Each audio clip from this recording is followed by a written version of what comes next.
L'objectif de cette vidéo est de vous expliquer le principe du tri par insertion. Alors, on considère un tableau T qui contient 5 cases. Notre objectif, c'est de trier les éléments du tableau par ordre croissant. Alors, le principe du tri par insertion, il consiste à déclarer une variable que j'appellerai TMP, de se positionner dans la deuxième case du tableau. Donc, pour le tri par insertion, on commence par la deuxième case du tableau. Donc, je stocke la valeur de cette deuxième case dans la variable TMP. Ensuite, je compare les valeurs qui sont à sa gauche. Donc là, j'ai la valeur 9. 9, il est supérieur à 6, donc je vais décaler. Je suis arrivé au début du tableau, donc je n'ai plus aucune valeur à comparer, donc je place la valeur 6 dans la case vide. Itération suivante. Je me place dans le i est égal à 3. Je stocke la valeur de t de 3 dans la variable TMP. Et ensuite, je compare la valeur 1 avec les valeurs qui la précèdent.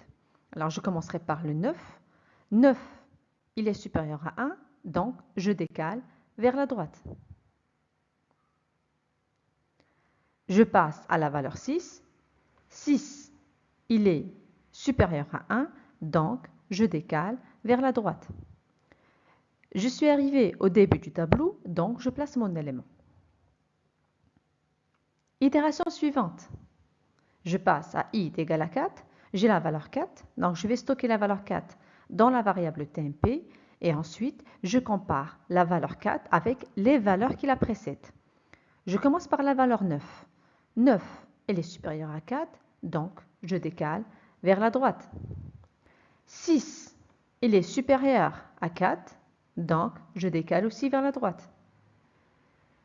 Ici, j'ai la valeur 1. Alors 1, il est inférieur à 4, donc j'insère la valeur 4 dans la case vide. Dernière itération, toujours avec le même principe. Donc je stocke la valeur 8 dans la variable TMP et ensuite je la compare avec les valeurs qui la précèdent. Je commence par la valeur 9. 9, il est supérieur à 8, donc je décale vers la droite. Je passe à la valeur 6.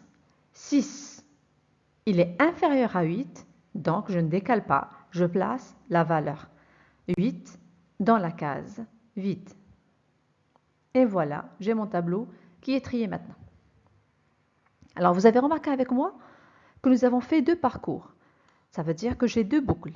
J'ai une boucle qui va de 2 jusqu'à la fin du tableau et j'ai une deuxième boucle qui commence à partir de i-1. Supposons que là, je suis dans i est égal à 5. Donc, quand je mets la valeur 9 dans la variable TMP, le parcours que je vais faire, c'est à partir de i-1. Donc, le J, la deuxième boucle, il commence à partir de i-1. Donc, on regarde ensemble l'algorithme. Alors, pour i qui va de 2 à n, faire, donc qu'est-ce que je fais? D'abord, je place t de i dans la variable TMP. Et je positionne mon J dans le i-1. Alors, la condition que je dois vérifier pour continuer à parcourir, c'est que le J doit être supérieur ou égal à 1 et le T de J supérieur ou égal à TMP.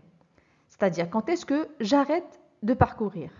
J'arrête soit quand j'arrive au début du tableau, ou bien quand je trouve une valeur T de J qui est inférieure à TMP.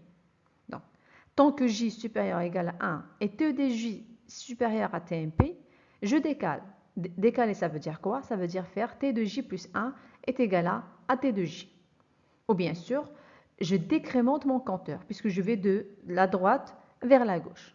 Alors, quand je sors de ma boucle, ça veut dire que je trouvais la case dans laquelle je dois insérer mon élément. Mais n'oubliez pas que quand vous faites un décalage, vous faites un J est égal à J-1. Donc, pour récupérer l'indice dans lequel je dois placer mon élément, je mets la valeur TMP dans le T de J plus 1. Et voilà, et fin pour. Alors maintenant, pour traduire ça en Python, Là, j'ai écrit deux procédures. Alors, la première procédure, plutôt la première fonction, il permet de remplir, de créer un tableau T de taille n et de le remplir avec des valeurs aléatoires. Ceci pour éviter de demander à l'utilisateur de saisir des valeurs et ensuite de les trier. Donc là, on fait un tirage aléatoire, on remplit un tableau avec des valeurs aléatoires. Alors, le tri par insertion, c'est exactement ce qu'on vient de voir. N'oubliez pas que pour Python, on commence à partir de 1, de 0 et non pas par 1 dans les listes.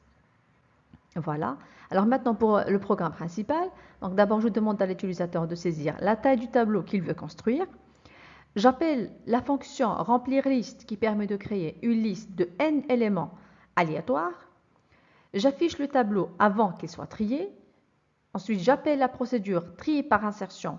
Je lui donne le tableau tab et ensuite j'affiche le résultat. Exemple d'exécution. Donc vous avez là, entrer la taille, donc j'ai saisi 6, ça veut dire que je veux créer un tableau T de 6 cases. Donc voilà le tableau avant qu'il soit trié et là le tableau après l'exécution du tri par insertion.